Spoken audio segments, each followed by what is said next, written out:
In our timeline, the video game industry survived a devastating crash thanks in part to the Nintendo Entertainment System. But what if it didn't? What if the NES bombed so hard that it took the entire industry down with it? Using our state-of-the-art multiverse transmitter, Malrock Entertainment presents a review of the NES in a world where video games are obsolete and computer games reign supreme.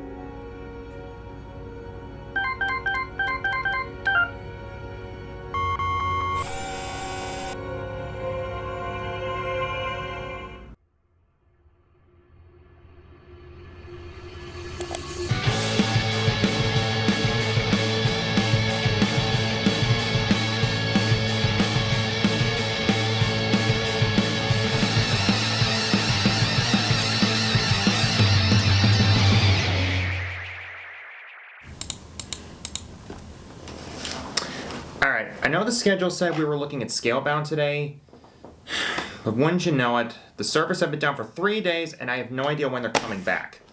So instead I want to talk to you about a different type of game. A type of game that has been long forgotten by the passage of time. Video games. In the late 1970s, video games were all the rage, with the leader of the pack being the video computer system from Atari. But by the early 80s, a series of bad business decisions left the video game industry on the brink of total collapse. However, a little-known company from Japan tried one last attempt to get into the market and salvage what was left of the industry. But ultimately, it became the final nail in the coffin. Allow me to introduce the entertainment system from Nintendo. Yeah, look at this thing. You're telling me this ugly, blocky piece of shirt was supposed to save the video game industry? This thing couldn't save itself from total self-destruction. I mean it, this thing was notorious for massive hardware failure, and it all comes down to the way you actually insert the cartridges into the system. You're supposed to insert them from the front and then push them down, kind of like inserting a VHS tape, but over time, this wears down the connectors and leads to this. An annoying, blinking red light and the system turning on and off over and over again. So more times than not, you'll be stuck doing troubleshooting instead of actually playing the damn game. Seriously, I've seen Commodore 64s that were more functional than this thing. And while we're talking about them, what's with the bizarre shape of these cartridges anyway? It's like no other video game cartridge I've ever seen. Is it because the games are so advanced that they have to make the cartridges bigger to hold more chips or processors or whatever? Bullshit! Look at the Japanese version of this thing called the Family Computer. The cartridges are smaller, the system itself is smaller, and the cartridges plug into the system on the top. You know, like a normal video game system. And wouldn't you know it, it's the exact same system. Now, from what I understand, the reason they changed this thing so drastically when it came to the US was to trick consumers into thinking it was not just another video game system. Specifically, they were trying to make it look like a toy. But let's be honest, they could have made this thing look like a frickin' toaster and there was still little chance of fooling anyone. But could all the hardware failures and deceitful marketing be forgiven if the games themselves were at least halfway decent? Let's take an honest look. Alright, let's see. Where do I plug this thing in?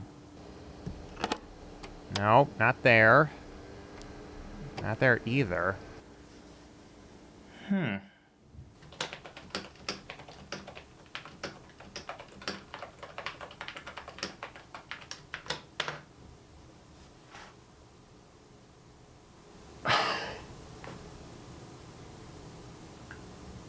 gotta be kidding me. I actually have to hook this thing up to a TV? Son of a beach.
These games had better be worth all that trouble.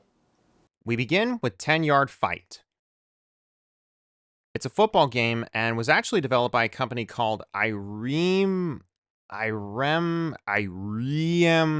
whatever, who cares.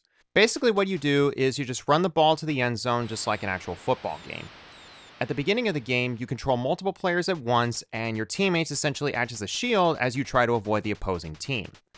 Now, I don't know about you, but I've never seen a football game where you move as slow as a snail on weed. In fact, everyone in this game looks like they did a joint or 20 before they came onto the field. After you inevitably get tackled, it plays just like a traditional football game. You just pass the ball to your slow-ass teammate, get tackled, reset, and do it all again. Whether you play offense or defense, it doesn't matter. It's just the same sheet over and over again.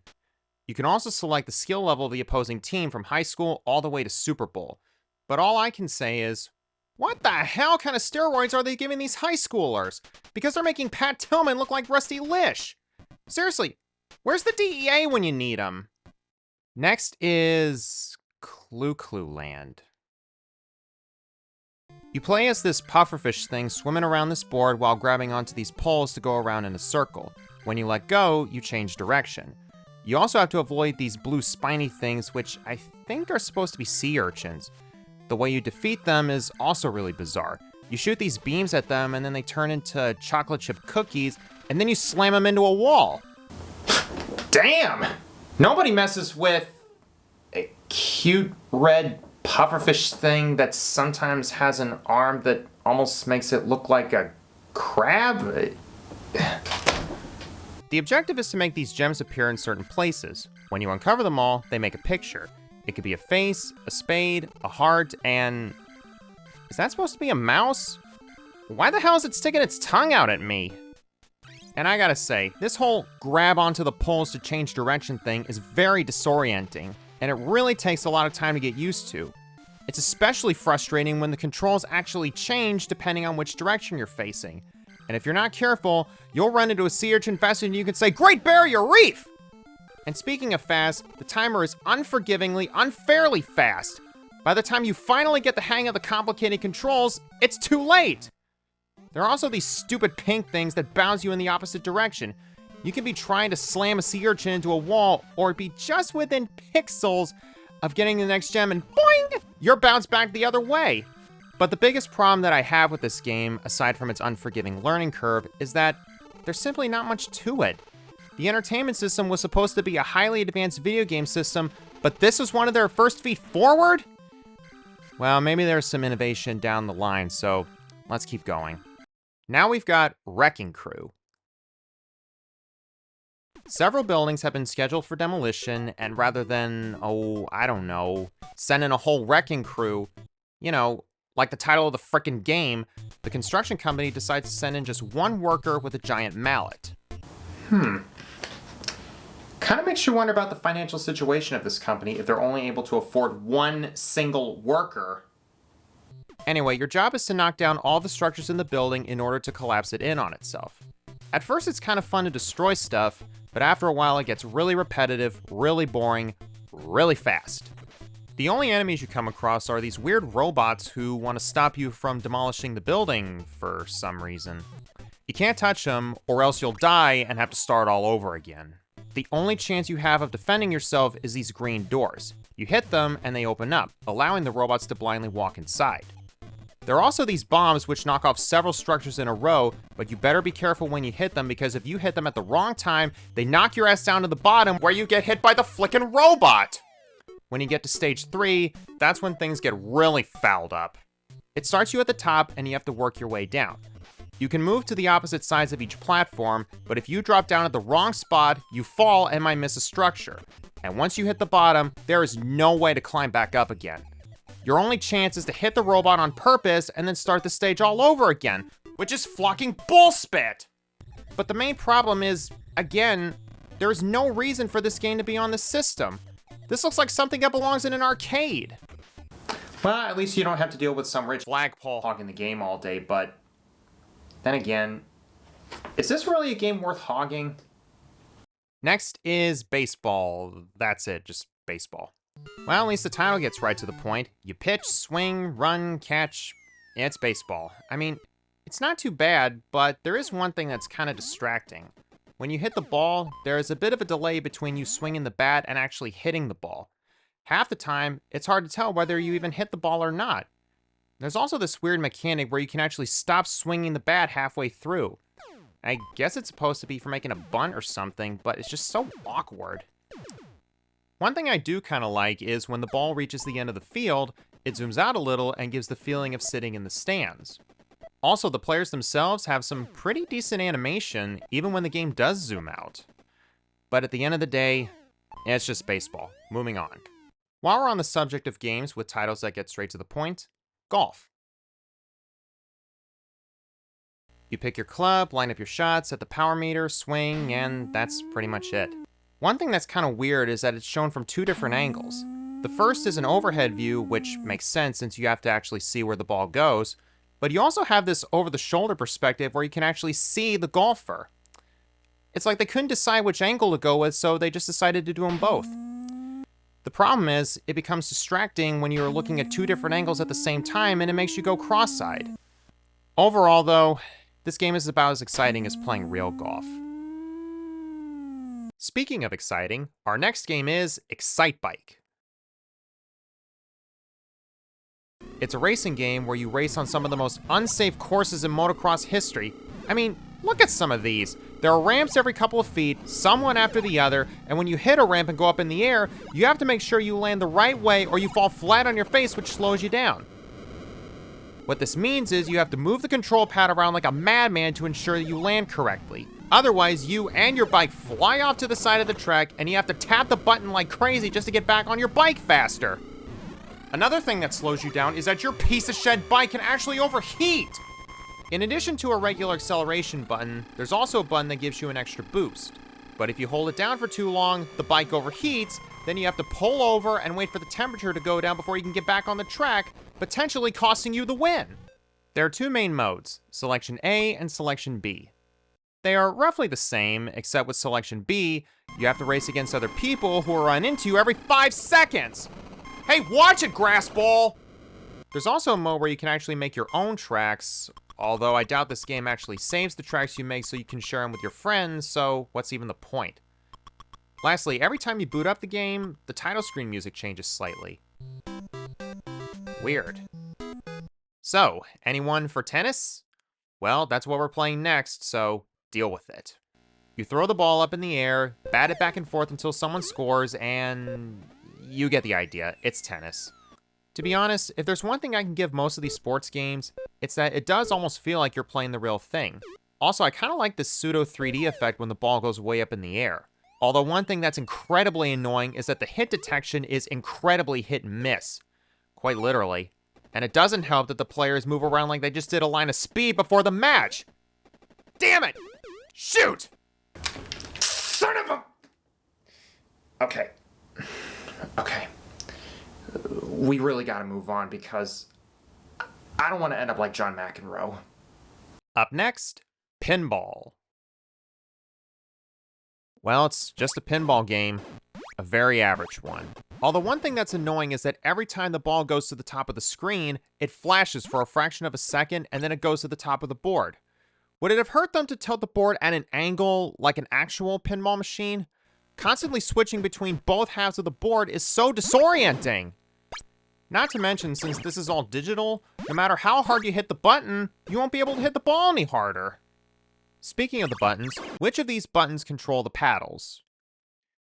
Well, you're only half right. The B and A buttons both control the right paddle, but for some reason, to control the left paddle, you have to use the control pad! What kind of back-ass control is that? And one other thing, there's no music. Instead, you get these noises. These loud, shrill, eardrum-piercing, Eustachian tube-rupturing noises!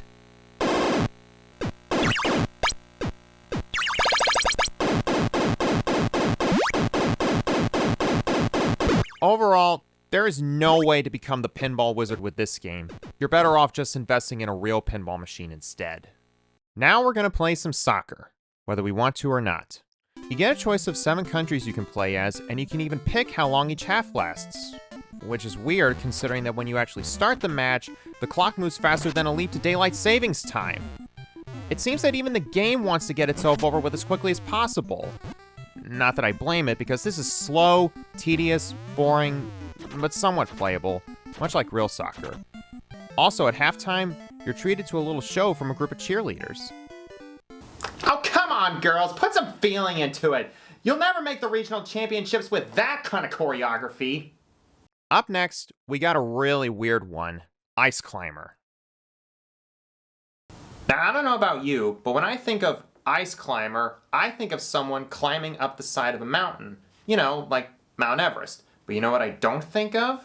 Some kid in a blue parka whacking on platforms made of blocks and jumping up the mountain.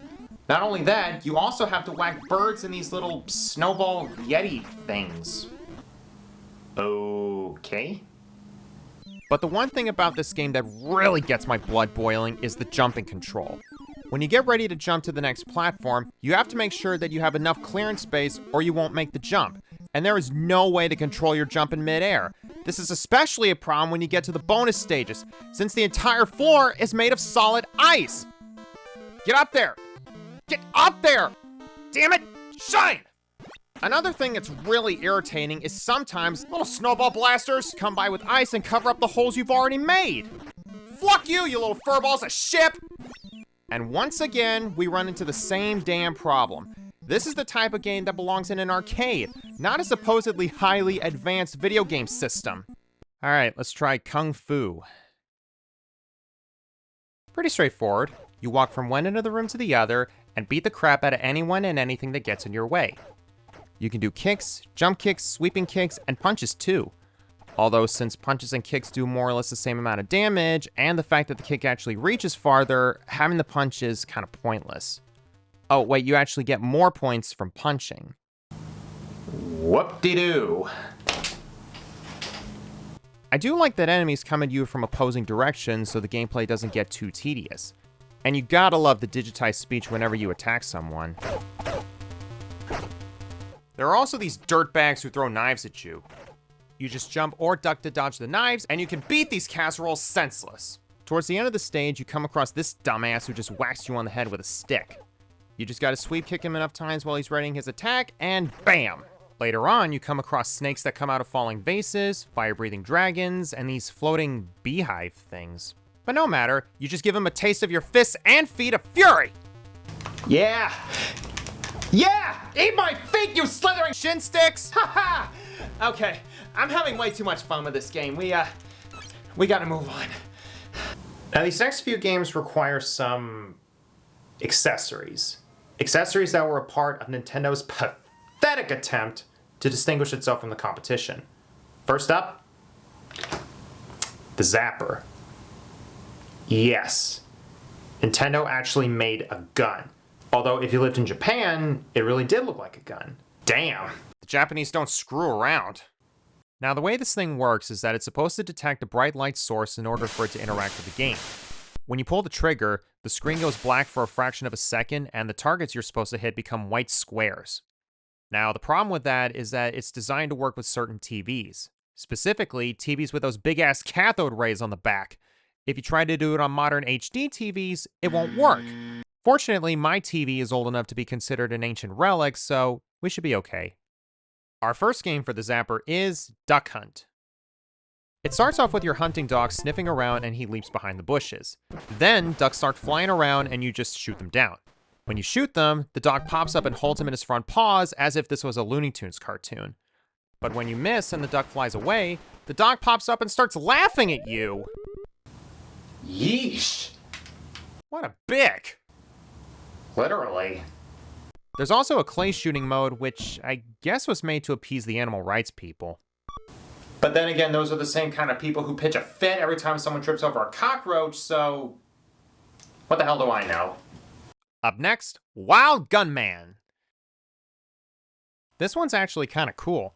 You play as a cowboy in the Old West having duels with a multitude of dangerous hombres. Or rather the same 5 types of hombres over and over again. The object is to pull out the zapper and shoot your opponent before he can shoot you.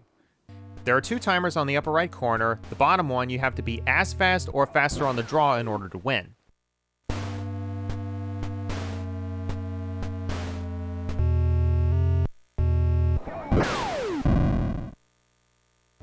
One thing that's kind of funny is the different animations when you hit your opponent. A couple fall on their asses, another's hat flies off. Okay, typical stuff. But then there's this poor sap whose pants actually fall to his ankles. Okay, how the hell can you pant someone just by shooting them? Okay, you know what? I take it back. This is a Looney Tunes cartoon. One other thing that's kind of creepy is that when your timer starts and your opponent draws his gun, the top half of his head disappears and turns into these creepy crosshair star things. My God, what are we in Westworld? Okay, we gotta move on before this guy goes haywire and starts shooting up the joint. All right, Hogan's Alley. For this one, all you have to do is shoot cardboard cutouts of gangsters while avoiding cardboard cutouts of innocent civilians and police officers. There are 3 modes. The first mode is at a typical shooting range, but for the second mode, you move onto a street, or as close to a street as you're going to get in this scenario. You know, I think Nintendo missed a perfect opportunity to market this game to the FBI for training purposes. Now, I know that sounds crazy, but hey, if Atari can make a version of that tank game Battlezone for the military, then I guess anything's possible. For the third mode, you have to shoot tin cans in order to get them to land on certain spots to score points. What this has to do with the rest of the game, I have no clue. Overall, even though all 3 of these games function roughly the same just with a different coat of paint, they were pretty innovative for the time. Just don't expect to play them as easily as you would have back in the day. But now we come to the entertainment system's true infamy. One of the big reasons why it failed, and a perfect example of why big flashy gimmicks don't always make great products. Ladies and gentlemen, let me introduce the Robotic Operating Buddy, or Rob if you'd prefer. Along with the Zapper, this guy was meant to be Nintendo's gateway into the dying video game industry. Their Trojan horse, if you will. But unlike the Trojan horse, this thing crashed and burned before Nintendo could charge in for the attack. To demonstrate, here's one of only 2 games that work with Rob, Gyromite. Or Robot Gyro. Jeez, make up your mind, people. Now before we play the game, we have to get Rob set up. Yes, this stupid bucket of bolts requires assembly before he can even start the damn game. I mean, look at the shout. Tops, a motor, what the hell even is this? Oh, I get it. It's so Rob can actually interact with the controller. Anyway, on to the game. You're a professor trying to collect all these sticks of dynamite before they blow up, all while avoiding these wind-up dragon toys. Looks like a typical platforming game, except for the fact that you can't jump. And what's with these big-ass pillars blocking your path? Well, that's where Rob here comes into play. What you do is you press the start button on your controller and the screen turns blue. Then you press the corresponding button on the controller, which causes the screen to flash green. This somehow sends a signal to Rob to make him move. That may sound neat, but let me show you what you're supposed to do with Rob in this game. You're supposed to make Rob pick up one of these top things, bring it all the way over to the motor, drop it into the motor to get it to spin, take it out of the motor while it's spinning, bring it all the way back to the controller attachment, and then drop it onto the corresponding button on his controller to make the pillar move in the game.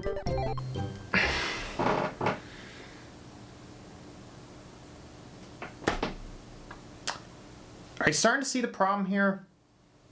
If not, let me explain it in the nicest possible terms. Rob is too fucking slow! Whenever you give him a command, he only moves maybe a few inches at a time, so you're constantly having to send signals every few seconds. Now keep in mind, you have to do this for every single command you do, and no, repeatedly sending the signal does not make Rob go any faster, because he only responds to one command at a time. This is especially a problem when there's a wind-up toy right on your tail and you can't defend yourself, or when time is almost up. What's even worse is if Ra moves the top at the wrong time, you'll end up getting flattened by the flippin' pillar! Jesus! Thank God they never thought to program blood during this time. Otherwise, we probably would have had congressional hearings from the Senate. Can you imagine that? There's also this other mode where you basically just guide the professor as he sleepwalks through the course. Jeez. Looks like he was either working late in the lab again, or his new medication has some pretty nasty side effects. Although the professor's sleeping animation sums up this mode perfectly. It's slow, boring, and completely pointless. Overall, you're better off just getting an actual human being to play this game with you. Or better yet, play with your feet on the controller attachment. Because when you get down to it, this is just a standard arcade platformer with the control split between two controllers just so the slower than a tortoise on Valium Rust Bucket can feel important. And at last, we have Super Mario Brothers. Oh, you mean like that arcade game Mario Brothers? You know, the one with the goofy-ass plumbers who are tasked with getting rid of crabs, turtles, and God knows what else by knocking them on their asses from below? Let's see what's so damn super about this version.